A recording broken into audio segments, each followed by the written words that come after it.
everyone, I'm NewlifeOP and welcome to Billy's Theory. To simply start, what the fuck is up with Billie Lurk in Death of the Outsider? I've swam in Dowd's waters for far too long, and now it's time I bring up some very well-raised questions concerning Billie Lurk. Billie Lurk, it is time for your theory! Okay, so just to start sorting out this hissy fit of questions we have as a collective have discovered to ask about Billie Lurk boils down to the source question all the way back in Dishonored 2. In Dishonored 2, Cracking the Slab, personally the best level in all the game, and admittedly the outsider sitting on a piano might have something to do with it. Maybe. Anyhow, back on subject. When you run through the level, you run into Stilton, a mine baron who started from the bottom. Now, when you run into Stilton, you have three options.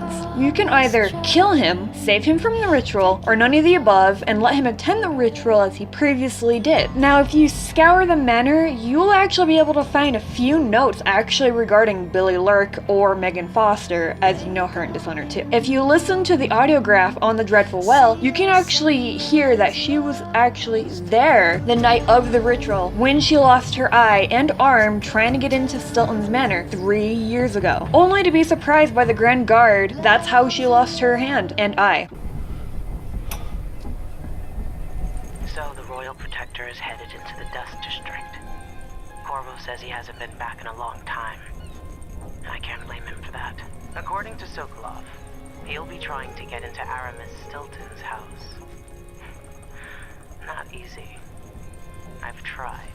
Stilton was a friend. Even as a mine owner, he was a good man who came up from working people and never forgot it. I went looking for him the night he disappeared, but the house was swarming with the Grand Guard.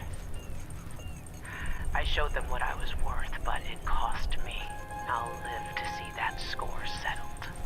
Now those notes you find in the manor that I mentioned prior, they both regard Mr. Stilton often entertains guests at odd hours. It wouldn't do if Megan or one of Mr. Stilton's gentlemen received a dog bite, and that Stilton regards Billie as a good friend of his, and speaking with her often settles him down, and that she should be coming after the ritual. Tonight, Duke Bell and the others will drink my expensive whiskey and scheme. Jindosh will watch me like a cat with a half-chewed mouse. Ashworth will sneer about how conventional the rest of us are. Missing the obvious, she'll flirt for a while, then put me in my place. I'll sit on my anger, remembering what Theodanis meant to me. I'll tell myself I worked for this honor. I swung a pick in the mines, and now the fine folk are guests in my house. If they want to hold a seance, who am I to say it's nonsense? Whatever happens, I'll regret it. But afterward, Megan's coming by. Talking with her always sets me right.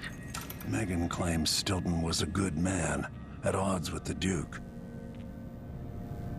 Billie Lurk was there when you returned to Cracking the Slab, just outside the estate, which is a tinge weird to think about as you make your way through the level, because the time-altering effects that happened that night, with the outsider gifting you a device that allows you to snap between the past and present, I also feel that this unintentionally gets Billie Lurk caught between the two timelines. One where she lost her arm, and one where she doesn't, i.e. displacing her from either timeline, allowing her to exist in two places at once, an ability that was unintentionally given to her by the outsider. So with that being said, now for the not so simple question, what happened to Stilton canonly?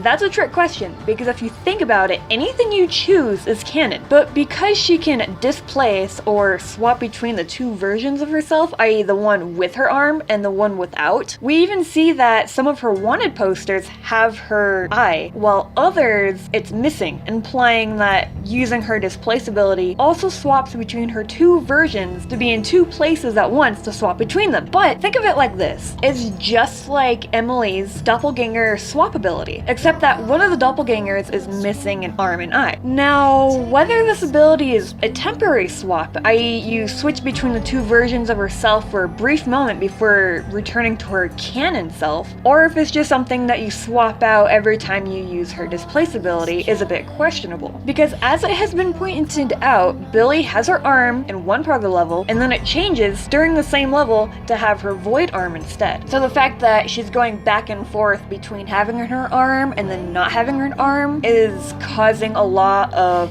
dismay and confusion, and I think they're doing that intentionally. To know the canon of Stilton's fate, we would have to know which version of herself came first. The one where her arm is intact, or the one where it is missing at the end of the level. I.e., did she get the void shards for her arm before or after she discovered that she had this ability to displace herself? I personally theorize that Stilton was killed or attended the cult, because it would make sense that she went looking for these void artifacts first for her arm, and then she discovered this ability to displace, realizing that her second self still had her arm and eye. But using this to her advantage, she still searched out these artifacts for her main or canon self. So I think that her displace ability does touch between the two timelines, making sense of why her arm and eye are missing in some of the wanted posters, but not others. Whew, that was a mouthful. Anyhow, take this theory with a grain of salt. Nothing I say should be taken as facts, as I could be 100% wrong on all accounts.